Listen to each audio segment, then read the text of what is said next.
सम्मानित साथियों, आप सभी को सादर प्रणाम। मेरा सवाल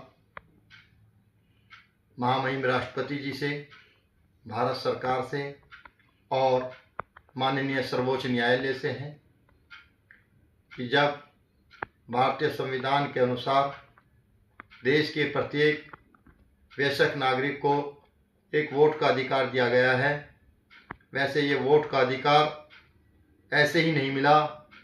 इसके लिए भारतीय संविधान के मुख्य शिल्पकार भारत रत्न डॉक्टर भीमराव अम्बेडकर जी ने काफ़ी संघर्ष किया, जिसके पश्चात हमें ये वोट का अधिकार मिला।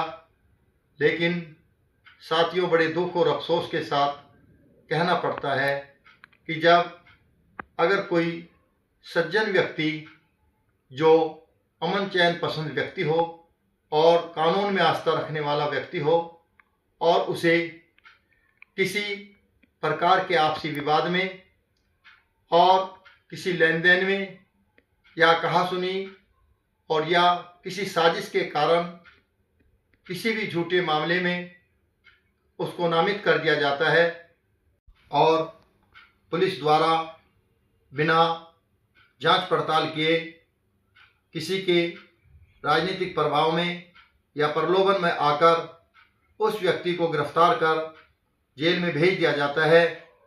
और उस समय देश या प्रदेश में यदि किसी भी स्तर का कोई चुनाव हो रहा होता है तो उस व्यक्ति को अपने मताधिकार से वंचित कर दिया जाता है। तो ऐसा क्यों?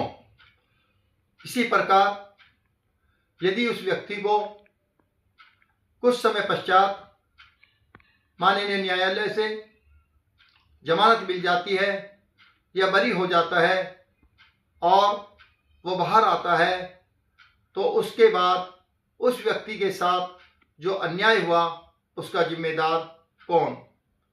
लेकिन साथियों, बड़ी विडंबना है कि एक व्यक्ति जिसे किसी भी मामले में झूठा नामित किया जाता है या आरोपी बनाया जाता है, वह अपने मताधिकार से वंचित रह जाता है। लेकिन एक अपराधी जेल से ही चुनाव लड़ सकता है, तो ऐसा क्यों?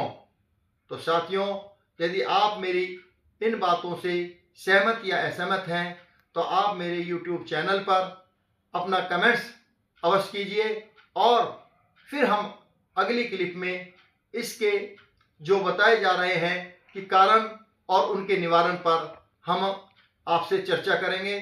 जब तक के लिए आप सभी को जय हिंद, जय भारत, जय संविधान।